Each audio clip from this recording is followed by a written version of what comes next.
वाहिगुरु जी का खालसा, वाहिगुरु जी की फतेह। मैं Inderpreet Singh, founder global Midas foundation, जो हमारी चैरिटेबल ऑर्गेनाइजेशन है। आज आपको मैं बताना चाहूँगा एक बहुत बड़ा उपराला जो हम करने जा रहे हैं पूरे इंडिया में, और शुरुआत उसकी करेंगे दिल्ली में, और पहले प्रेस कॉन्फ्रेंस करके उसकी अनाउंसमेंट करी जाएगी। हम लोगों ने ये देखा है पूरे इंडिया के अंदर और दिल्ली में भी, मतलब ये अनफॉर्चुनेट है कि कैपिटल है ये इंडिया का, और यहाँ पर भी ये सिचुएशन है कि बहुत ड्रास्टिक स्टेप्स चाहिए। एक ब्लूप्रिंट पॉलिसी फ्रेमवर्क बनाने की बहुत लोड है समाज की, अपनी कौम के लिए। हमने देखा है कि यहाँ पे जो नॉर्मल मिडिल क्लास और लोअर मिडिल क्लास ग्रुप है, और पिंडों के अंदर जो हमारे किसान भाई हैं, बहुत सारी परेशानियां झेल रहे हैं। सबसे बड़ी तो परेशानी जो है, उनके पास एक एजुकेशन क्वालिटी की अवेलेबल नहीं है। जो भी बच्चे पढ़ रहे हैं वो बच्चों तो आज अगर वो कॉम्पीट करना चाहेंगे गवर्नमेंट एजुकेशन से या प्राइवेट एजुकेशनल इंस्टीट्यूट से, तो बहुत इनफॉर्चुनेट है ये कहना कि भाई उनके मुकाबलों में जो आज यहाँ पे इनको एजुकेशन दी जा रही है उसका स्टैंडर्ड कुछ भी नहीं है। उसी के साथ में अगर उन बच्चों को हमने आगे चल के आईएएस बनाना है, किसी को डॉक्टर बनाना है, किसी को प्रोफेसर बनाना है, किसी को अलग अलग ऐसे फील्ड्स में लेके आना है, तो बहुत ज़रूरी है कि बचपन से ही उनको एक क्वालिटी अफोर्डेबल एजुकेशन दी जाए, और साथ में ऐसे सेंटर्स बनाए जाएं जहां पर कॉम्पिटिटिव एग्जाम्स की तैयारी करवाई जाए। क्योंकि अगर ये नहीं करेंगे तो जो आज हाल पंजाब में है कि वहाँ पे इंस्टीट्यूट से ज़्यादा आईलेट्स की कोचिंग के सेंटर्स खुले हुए हैं, और हर बंदा सारी तैयारी छोड़ के सिर्फ आईलेट्स की तैयारी करके विदेश जाना चाहता है। तो अगर पढ़े लिखे बच्चे नौजवान नहीं बनेंगे तो हमारी जो पीढ़ी है, हमारा जो यूथ है, वो आगे कैसे अपने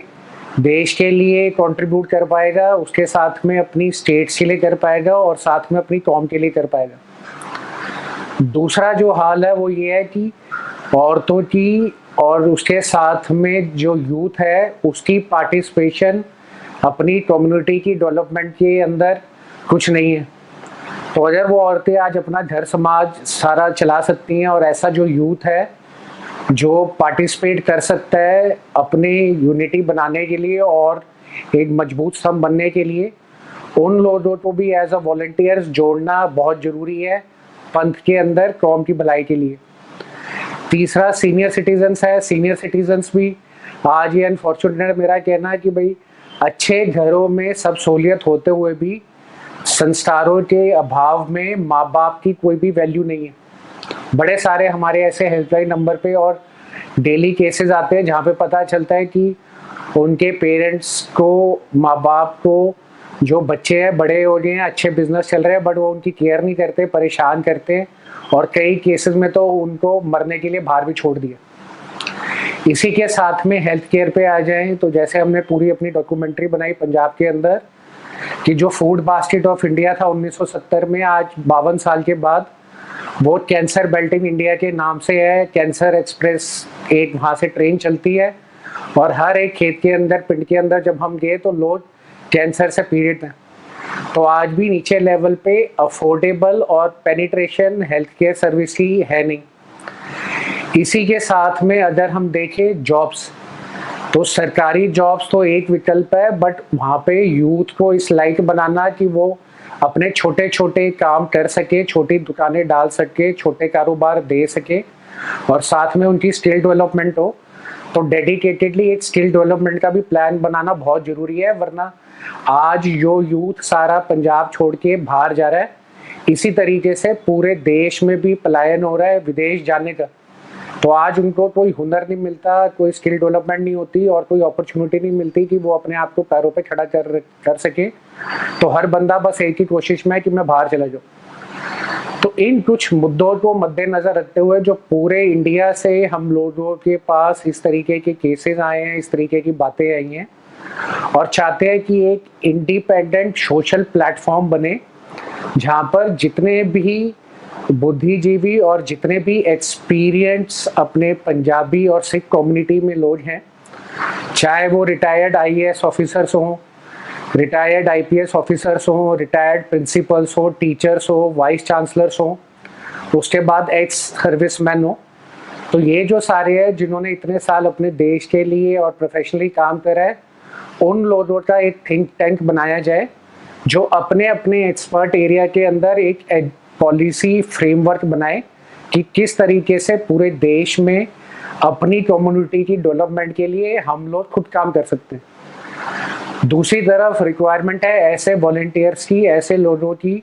कि जो लोग इस चीज़ को लोगों तक अवेयरनेस पहुँचाए, प्लस उसके साथ में वो लोग जुड़कर मदद करें अपने समाज में, अपने लोगों में, ताकि उनको भी लगे कि हाँ कोई इंडिपेंडेंटली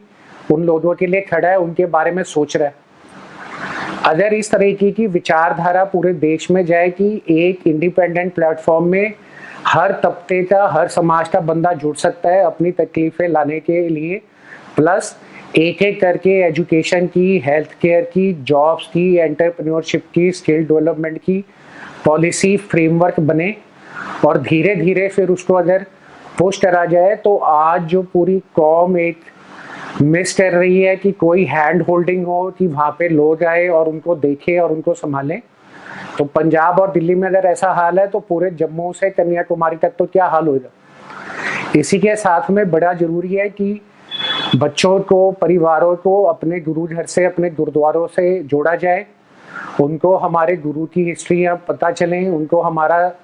रिच सिख इतिहास है वो पता चले, लीडरशिप क्वालिटीज पता चले, सेक्रीफाइसेस पता चले। तो घर घर के अंदर एक धर्म प्रचार का काम हो। इस घर घर के अंदर अगर पहुंचना है तो यूथ और साथ में लेडीज और उसके साथ में संगत में सीनियर सिटीजन्स, इनको भी जोड़ना जरूरी है। तो हम लोगों ने जो प्लान बनाए हैं उसकी डिटेलिंग हम लोग प्रेस कॉन्फ्रेंस के थ्रू बहुत जल्द करेंगे, जिसके अंदर हमने अपने इस इनिशिएटिव और इस उपराले का नाम दिया है पंथ विचार समागम। ऐसे पंथ विचार समागम ओपन फोरम डिस्कशन के लिए अवेलेबल है कि जो भी लोगों के मन में कोई प्लान है, कुछ अगर वो सजेस्ट करना चाहते हैं, या जो लोग ऐसे दिक्कत में हैं और वो किसी तरीके की चाहे कानूनी सलाह चाहे, वो सब आके एक फ्रेमवर्क में जुड़े, तो उसके लिए ये होगा। पहले ये हम प्रेस कॉन्फ्रेंस करने के बाद पंथ विचार समागम दिल्ली में करेंगे, जहाँ पे सारे दिल्ली की सिख पंजाबी कम्युनिटी को अपील करेंगे, इनवाइट करेंगे कि आए, ऐसे जुड़ें, डिस्कस करें मुद्दों को और फिर उसके सॉल्यूशंस के ऊपर एक पॉलिसी फ्रेमवर्क बनाई जाए। और साथ में फिर हम हर स्टेट में, जैसे जम्मू हो गया, राजस्थान हो गया, कर्नाटका हो गया, उत्तराखंड हो गया, वहाँ पे जो भी लोग प्रोमिनेंट है और उनके मन में है कि हम इंडिपेंडेंटली बिना किसी पॉलिटिकल आउटफिट के सपोर्ट के सिर्फ अपने कौम को मजबूत करने के लिए आगे आए, तो हम उनसे अपील भी करेंगे कि वो लोग ऐसे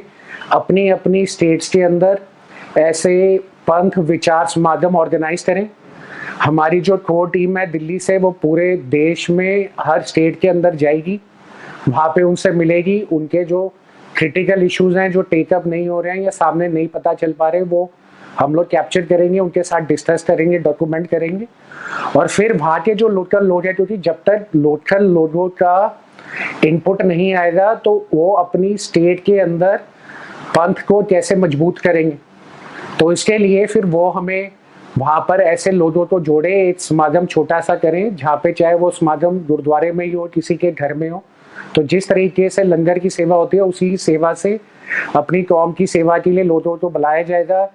उनकी परेशानियां सुनी जाएंगी। परेशानियां सुनने के बाद वहीं के जो लोग ऐसे एजुकेशन बैकग्राउंड के हैं, हेल्थ केयर बैकग्राउंड के हैं, पॉलिसी मेकिंग के अंदर कंट्रीब्यूट कर सकते हैं, तो उस स्टेट के अंदर किस तरीके से पॉलिसी फ्रेमवर्क बनके उस स्टेट को डेवलपमेंट में लाया जा सकता है और कम्युनिटी को बिल्डअप करा जा सकता है ग्रास रूट से, ये ऑब्जेक्टिव हमारा रहेगा, जिसके लिए हम पूरे देश की यात्रा करेंगे। साथ ही साथ में मैं अपील करूंगा एनआरआई कम्युनिटी की कि आज अगर आप बाहर चले गए हैं, वेल सेटल्ड है, निकले तो आप इसी कौम से और इसी पंजाब से और इसी धरती से हैं, तो बहुत ज़रूरत है आज लोगों को कि एक हैंड होल्डिंग हो जाए, वरना बिना किसी डायरेक्शन के, बिना किसी पॉलिसी फ्रेमवर्क के हर बंदा गुमराह की तरह घूम रहा है और किसी की कहीं पे कोई सुनवाई नहीं है। तो कोई रोजगार की स्कीम्स के अंदर, कोई एम्प्लॉयमेंट के अंदर, कोई एंटरप्रेन्योरशिप के अंदर, कोई एजुकेशन के अंदर, कोई हेल्थ केयर के अंदर अगर आप अपने आइडियाज़ दे के आप कंट्रीब्यूट कर सके तो वो भी करें। और फिर जब ऐसे पॉलिसी फ्रेमवर्क बन जाता है और उसके अंदर निकल के आता है कि अगर ऐसे इंस्टीट्यूशंस और छोटे छोटे सेंटर्स की ज़रूरत है जिसके अंदर ये सारी डेवलपमेंट हो सके, तो उसके लिए भी फाइनेंशियली सपोर्ट करें। अगर हम आज ऐसा कुछ नहीं करेंगे तो जो आज हाल है पंजाब में और दिल्ली जैसे कैपिटल के अंदर, जो बिलो पॉवर्टी लाइन या economically weaker section of society के लोग हैं जिनको कोई सहारा नहीं दिखता, तो आने वाले 15-20 साल में जो सरदार कम्युनिटी, सिख कम्युनिटी हमारी रह जाएगी, वो सारी या तो आपको एनआरआई बन के विदेशों में दिखेगी या फिर वो और टूटती हुई और अपने गुरु घर से और अपनी ही कौम से दूर अलग लवारिसी तरह मिलेगी। तो मैं Inderpreet Singh, founder global Midas foundation, इस वीडियो के थ्रू ये अनाउंसमेंट कर रहा हूँ जिसके अंदर इंटरनेशनल सिख काउंसिल, जिसकी चेयरमैन